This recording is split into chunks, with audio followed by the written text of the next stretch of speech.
He's not as accessible. You know, one thing Boomer Esiason said on this program a couple months ago is that when players get paid big money, they have to learn how to play with the contract as well. And Boomer was right. I think there's a lot of pressure. There's a ton of pressure when it comes to this. There is a ton of pressure when you play and you have that kind of money put on the table there. Okay? So, hey, man, I'll tell you what.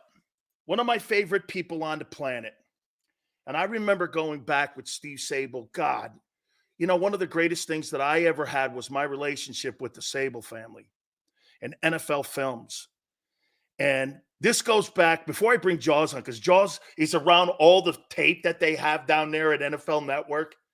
And I remember being and setting up cones at the Yale Bowl when the Giants played at the Yale Bowl. And there's Steve Sable and his dad putting all these camera angles on. And Jaws has been in that building for such a long time. It's one of the most iconic places in NFL. You got the NFL Hall of Fame and you got NFL Films. I think they're both Hall of Fames. Here's Ron Jaworski with the NFL Network. He joins us now. Damn, Jaws, that must be so awesome to be around Fort Knox of the NFL every day. Pretty much, Dan. Great to be with you once again.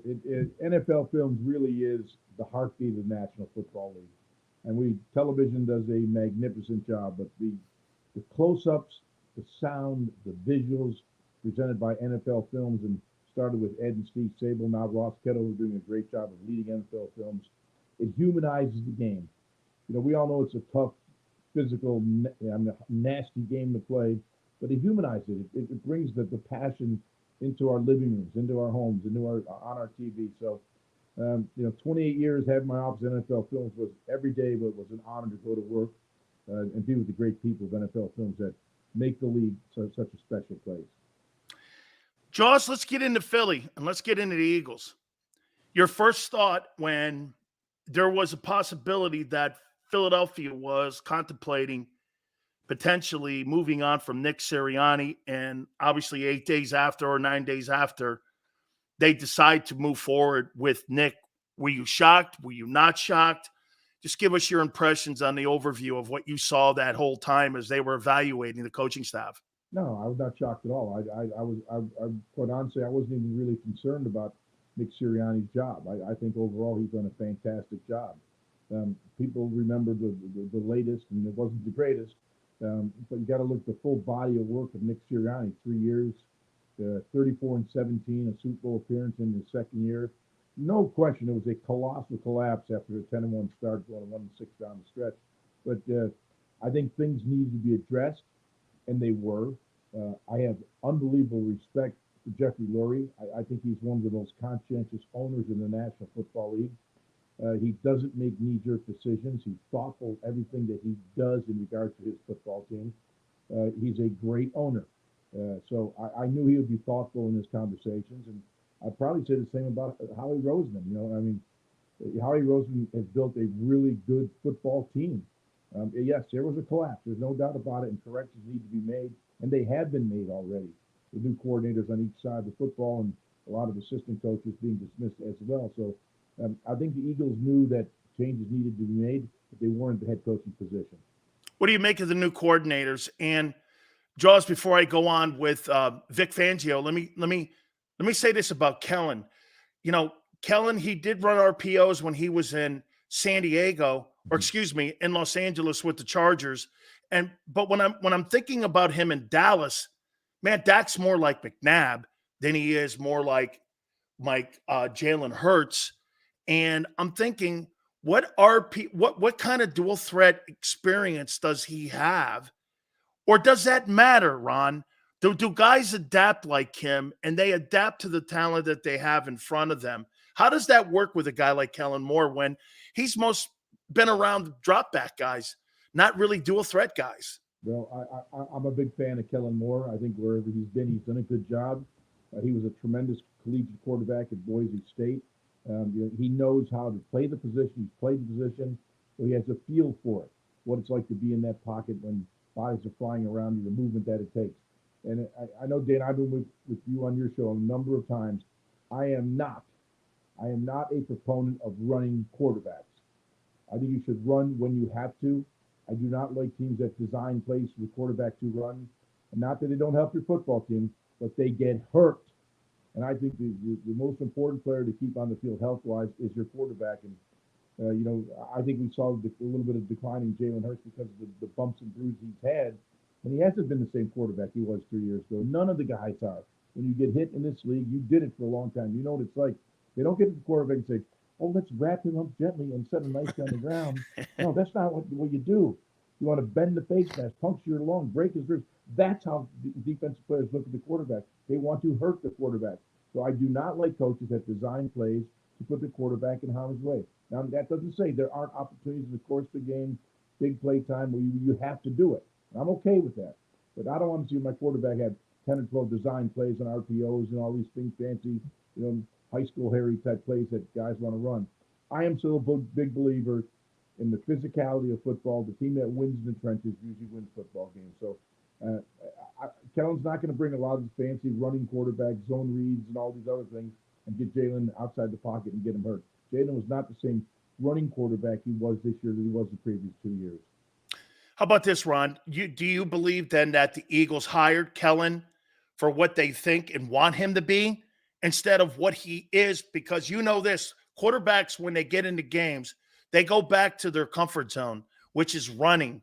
And so is it because, to me, this last year, he had the highest percentage of harder throws. He was blitzed the most of any quarterback in the league this past season. And it just became, to me, that they were morphing away from 22, which got him to be the second runner-up to the MVP. So I would say to you, Ron, are they trying to adjust his game? Would that be a fair comment? Yeah, I think that's a fair word. I think you got to be careful how you make that adjustment. And go back to what I said a moment ago. I think the physical nature of football means you have to run the football more. And sometimes we get caught up with the shiny objects, and hey, we got A.J. Brown, we got Devontae Smith, we got all these weapons. We got to use the weapons. When, to me, those weapons become more valuable when all of a sudden the safety starts cheating down because you're running the football. Weak safety, strong safety, linebackers taking a step forward. Once you get those linebackers and safeties cheating up toward the line of scrimmage, oh my God, you open up the middle of the field for the big passing play. So I think you must be a two-dimensional balanced offense and dictate the terms of engagement to the defense. If you don't do that, team's going to sit back, they're going to rush 5, they're going to rush 6, play everyone else in coverage, and that's going to be much tougher to damn complete passes down the field. Tell me, Ron, the relationship between Nick Sirianni and Kellen Moore. Are you more concerned about the relationship with Kellen Moore and Jalen, or Kellen Moore and Nick? Because, hey, Ron, anytime a head coach, and I'm not going to use the word demoted, but he was hired initially to be a play calling head coach. This is what he was hired for. And when he's had the offense, if you look at the 2-5 start, and this last year, he's 13-12 when he's had the offense in his hands and not Shane Steichen's hands. So I would ask you, will that be a conflict? Isn't that also a relationship that people have to keep an eye on how that dynamic's going to work? Yeah, and I think it's more of an evolution, the way Nick has evolved as a head coach. I think initially he did call for about 7 or 8 games before Shane Steichen took over. He did call the plays. And right now, as we see it around the league, there are two schools of thought in this. You got some coaches that want to call offensive defensive plays. You have some that want to be, I will call them, develop the culture. And I think as the game has gotten bigger and the time usage of head coaches now, I think I lean more toward developing the culture. Everyone says, well, he doesn't call plays. He doesn't run the offense. Well, what's he do? They have no idea. You and I lived it. These coaches put in 18 to 20 hours a day. They sleep in their office. They put the time in developing not only the football team, but the culture of the football team. And by the way, the culture of the organization, because when you talk about culture, the culture means from the owner on down, from the owner, the GM, to the president of the organization, to the scouts, the people that are working all the college games and working, physically going to college games. What is the culture of the team? And a lot of that is dictated, yes, I think number one by the owner, number two by the head coach, because he ultimately becomes the face and voice of the football team. So I think I'm okay with Nick Sirianni developing the culture and building this football program, not being demoted, say, from a play caller. I think the league is going more toward getting a head coach that develops the culture. How about this, Ron? Why such a change when it comes to the coordinators? A year ago, they hired guys with no experience, basically.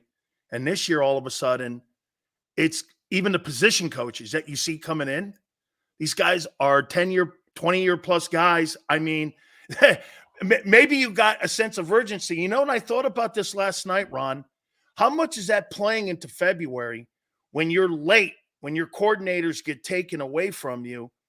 How much does that play a factor that, you know, I mean, especially when a guy gets plucked, Vic goes to Miami, maybe Desai was the third choice. You don't get enough assistance. You really don't have enough time because OTAs are on top of you right away. And they're right there. This is hey, when you and I had 6 months off, we could go get fat somewhere on a fat farm and we could sit there and eat and drink. Now it's a 24/7 deal. And you were probably working at a bank somewhere. I was working at a pizzeria. All right. And like, I mean, how much did that play a factor in, like, it's such a dynamic change? No, it is a change. And some of the change has been good, in my opinion. Some of it has been negative, in my opinion. But if you think about offensive coordinators around the National Football League over the past 2 years, every team has changed their offensive coordinator. Every single team. In the national, 32 teams in the past 2 years have changed their offensive coordinator. I don't know what that number is on the defensive side of football. I'm working on that, but I know the offensive side, it's been a new play caller.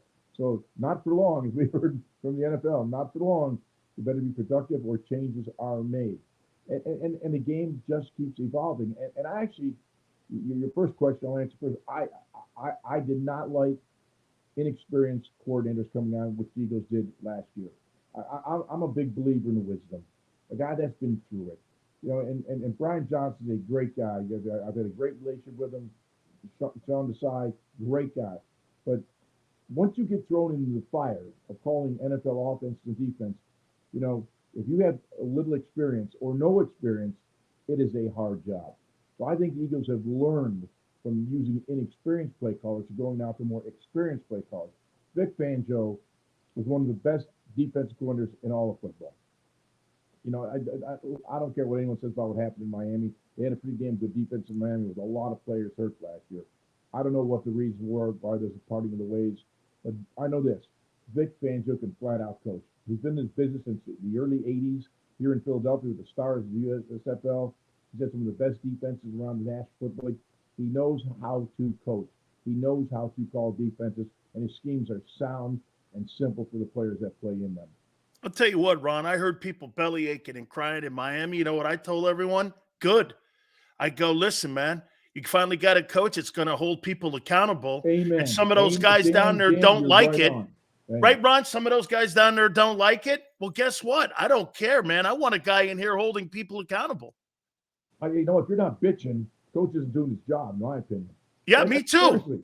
Seriously. If everybody's, oh, this is great, we don't work hard, hey, everything, oh, we're home by 4 o'clock, hey, we love it here. I'd rather have guys who say, he's killing us, he's working us, we're meeting for 3 hours after practice. We got every detail covered. Not these guys hitting all the clubs down in South Beach, you know, but, you know, are they paying the price to be successful? Vic is old school in that regard. His defense and his players will be accountable for doing their job. And I think that's the number one thing Vic will bring, accountability. You know, Ron, you made the comment, and I'm with you. I don't like guys.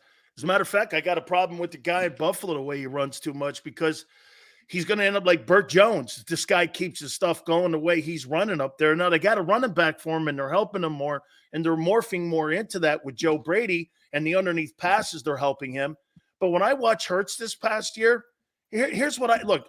If you want a guy to be the CEO of your company, or you want a guy to date your daughter or marry your daughter, Jalen Hurts is your guy.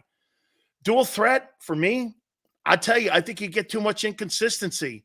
First-year starter, second-year starter, third-year starter. You got 3 different guys, Ron. I mean, who is he? He's never going to be – you're never going to be as great of a season that you had in your best year, or you're never going to be as bad as your bad season. You're somewhere in the middle. Are you concerned about Hurts moving forward? No, I'm really not. I think Jalen, as you said, he is arguably the hardest worker on the team. And I'm not just saying that because he's in Philadelphia and I know him. I know coaches that are with him every single day that I speak to on a somewhat regular basis, that people in the organization that talk about his work ethic. And he's a hardworking guy. You know, we've heard the BS about a lot of quarterbacks in this league, first in, last out. Jalen is first in and last out. He does put the time in. But there's some areas of his game, and I'll be critical of. He's at times, to me, is a slow blinker. He doesn't read the blitz very well. He doesn't read it quick enough. And it's a part of his game that he must be better at. You know, the loss of Tampa Bay in the playoff games, Tampa got blitzes home, the same ones they ran in 2021 in the playoff game. The same blitzes that worked in that 2021 playoff game worked this year. So, you know, I know he was prepared for him, but he didn't handle them well. The offense didn't handle them well. The side adjusts weren't there. The hot principles weren't incorporated in the scheme. But Jalen's got to be quicker. When he reads that blitz, the ball has to come out. When that back foot hits on that set, the ball's got to come out. You can't bounce. You can't move. It's got to come out when teams blitz. So that's why I say a slow blinker. He's got to process that information quicker when the blitz is coming. Do you agree? Bill Walsh told me this years ago, Ron. He said, and I go, man, Montana's got a great arm. He goes, no, he's got great feet. And I went like this, feet. He goes, the great quarterbacks don't drift to 7-step. They get back so they can process. The great ones are processors. That's why you can be like Peyton Manning and Tom Brady and not be able to jump over a stack of quarters, Ron. But these guys get back into their 7-step. They got great feet and tapping and staying in the pocket presence. When I watched Jalen, am I wrong, Ron, when I say this? He just seemed late on his throws. And I watched that Seattle game. He threw into double coverage and he had Devontae underneath. Go to the easier throw. I mean, don't make the game harder than it needs to be made. And it just seemed that the offense was trying to get plus 25 plays and explosion plays, and those routes took forever to develop. It just looked like one-on-one to me. And again, when you're in that mode and you watch 10 or 11 football games and you're a football player that plays in the NFL or a coordinator, you become predictable when you look at the catch ratio. A.J. Brown had 38 of was 34% in targets, the most of the league. So after a while, you go like this. They're not throwing anybody else. It just became too predictable. Yeah, I think if there's a change I would make into the offense, it would be have a number of plays designed to read short to deep. And this is where the Kellen Moore experience, I think, will pay off. You know, guys like CeeDee Lamb, who were really great in that slot, quick balls coming out quick. The Eagles need to do more of that. I believe, and I watch every game on Monday morning or whatever. I know you do. When I'm looking at the tape because I want to see what happened. I hate to make comments based on watching just one player or two players. I like to see 11 on 11. And I thought there were too many times by the design of the offense where the ball wasn't coming out to the short, quick receiver. And I think they need more plays in the playbook to get the ball out quick. Those 3-step drops.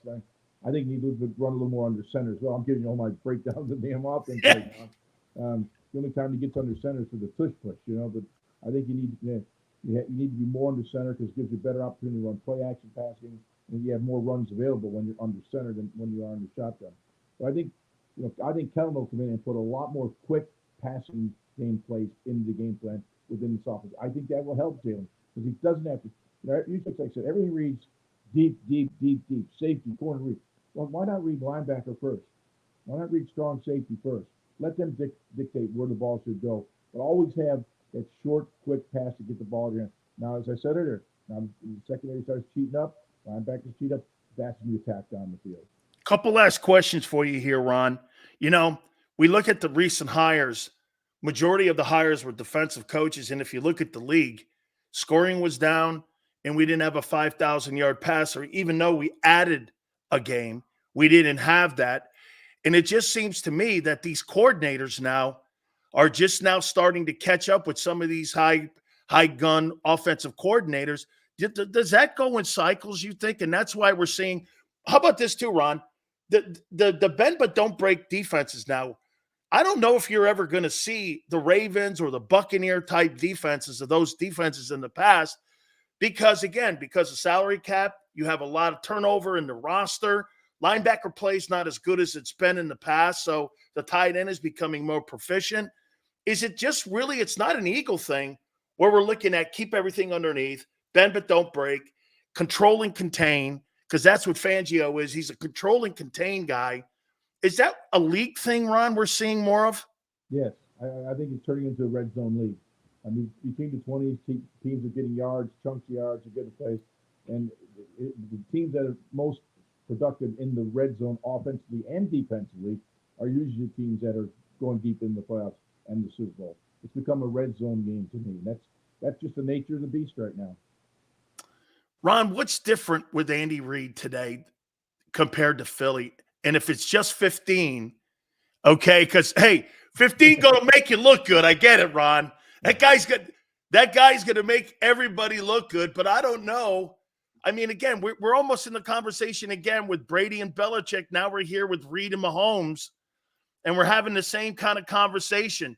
I mean, look at all these AFC championship games. The kid's 28, and he's going for his third Super Bowl. He's getting in the room with Montana now. This is psychotic. I mean, and Andy's now with all these conference title games in a row. I mean, what's different about him today? Well, first of all, Patrick is a rarefied air. He is a tremendous talent. There's no question of that. The thing that he is best at to me is seeing the field. And something we talk about quarterbacks, and I study the college guys coming in and try to get some sort of feel of how they're going to be around draft time. But vision is something we normally do not talk about when we talk about quarterbacks. Arm strength, speed, size. Can you see the field? Some guys have that myopic view, through the telescope, and they can't see anything around them. I want the guy that sees the entire field. Those are the guys that are the most successful. The vision is critical. I don't think there's anyone better in the league than Patrick Mahomes. Now, occasionally, he will dip his head. Occasionally, he will. And he will look for that lane out. But the minute he gets out, he's looking for that ball down the field. That's where explosive plays come. But he has great vision. He knows where his people are. I think that's been the key to his success. Andy Reid is to me, he's a football treasure. Andy is, Andy's obviously going to be a Hall of Famer, but I just love the way he's adapted to today's players, today's offense, today's defense. And by the way, Dan, maybe you can tell me this, if no one's able to tell me this. How does Steve Spagnuolo not get mentioned by all these moronic general managers and owners looking to hire a coach in this league? How can they overlook the career? Yeah, okay, he had a bump in the road in St. Louis, and he was the head coach 25 years ago. Didn't work out. Bad organization, bad leadership. And he was a scapegoat. Get rid of Spagnuolo.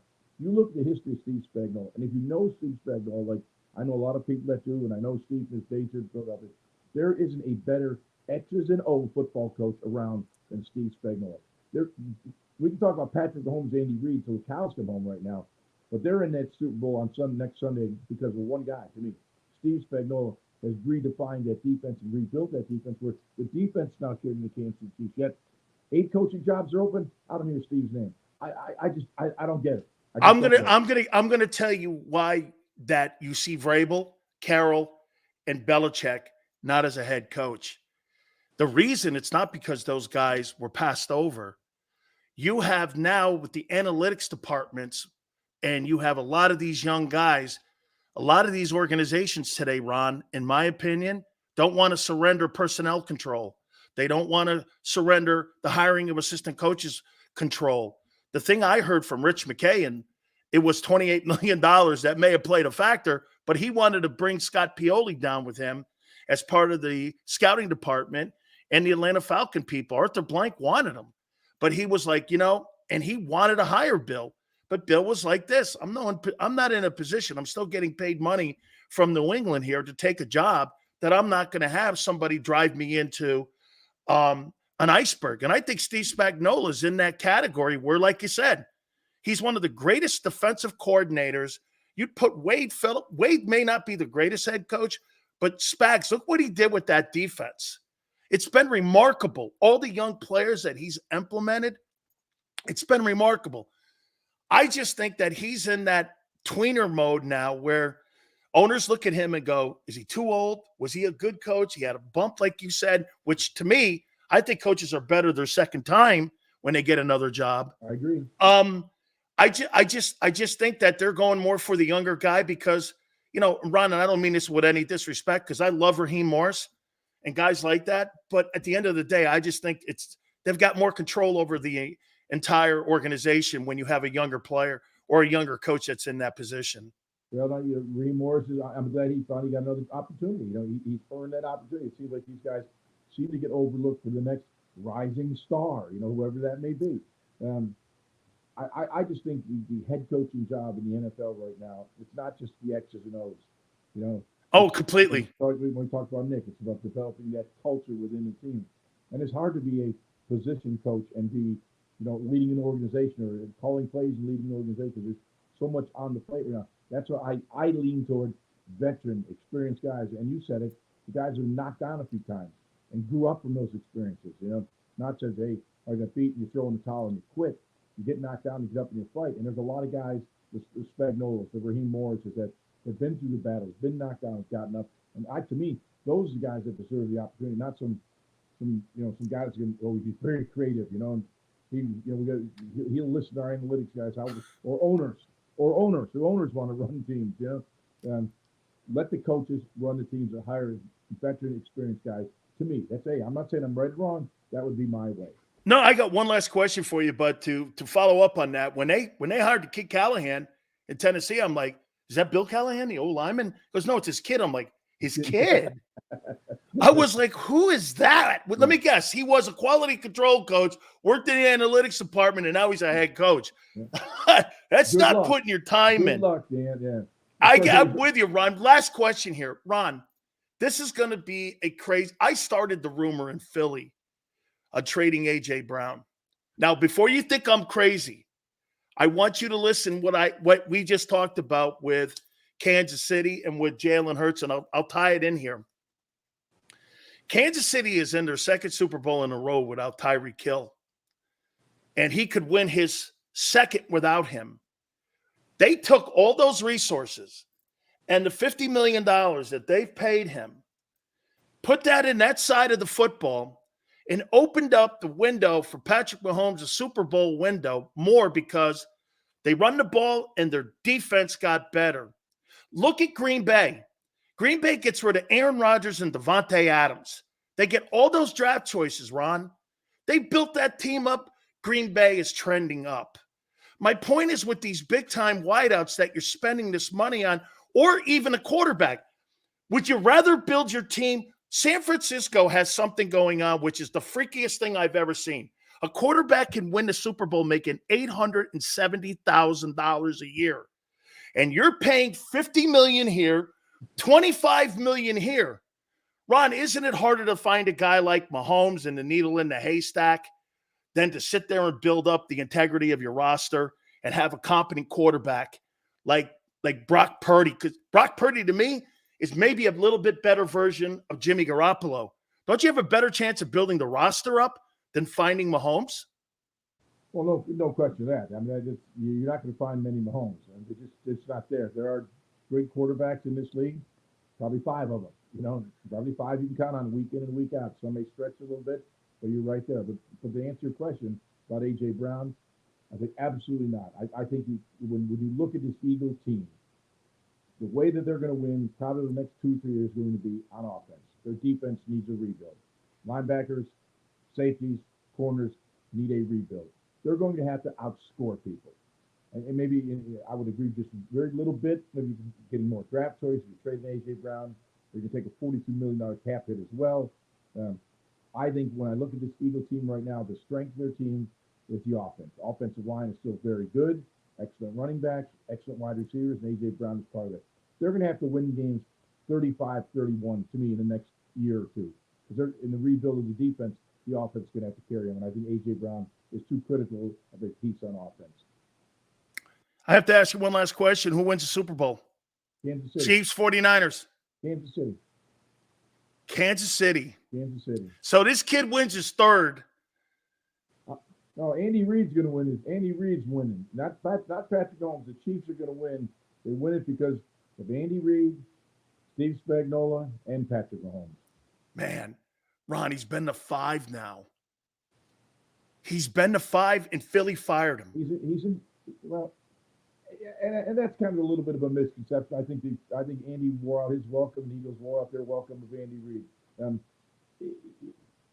I sensed it at the time. It was probably time. It was time for a divorce. And within a half hour, Andy had a job. It wasn't. Within a half hour, Andy had. Everyone knew how good he was. It was time. I can't say any more simpler than that. Hey, Ron, what's his name? Tony Dungy told me. I go, so when the Bucks fired you and the Glazers fired you, he goes, you want me to tell you the truth? I go, yeah. He goes, okay. Polian was on the phone 15 minutes later, and he goes, what do you need? And I go, and I was like, I just got fired 15 minutes ago. Yeah. And he goes like this. He goes, whatever you need, let me know. Yeah. He goes, you want us to pick you up tonight? Fly you in? He goes, no, let me guess, because he was really tied into the community of Tampa at the time. He still is, actually. And he goes, he's like, 15 minutes.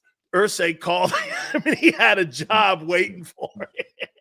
If you're good, they will find you. Yes, they always do. Hey, Ron, thank you so much, my friend. I so appreciate your valuable time. You always find time for me, man. Thank you, my friend. You bet, Dan. Have a great new year, and go Chiefs on next Sunday. Since I picked them. What's that? Since I picked them, I got to root for them, right? Yeah, now you got to root for them. And you know what, too? I'll tell you this. I love Randy Cross, and my boy Kevin Fagan and Michael Carter played there, but I'm going Kansas City, too. By the way, I did end my career in Kansas City in 1989. You did? I like the teams that paid me. Wait a minute. They didn't pay him. Oh, okay, we'll leave that alone. Hey, thank you, Ron. I appreciate it very much. All right, thanks, Dan. Great. Thank you, Ron. That's Ron Jaworski. Right. That's absolutely cool, man. Yes, I appreciate Ron coming aboard, man. What a great legendary player for the Philadelphia Eagles. I think he started, if I'm not mistaken, I think he started in Miami. Okay. Didn't he start in Miami? All right. Our boy Tone's going to join us. That'll be at 3:30. Merrill Reese will join us at 4:30. The legendary Philly Godfather will join us at 5:30. Hit the like button. Keep it here, National Football Show.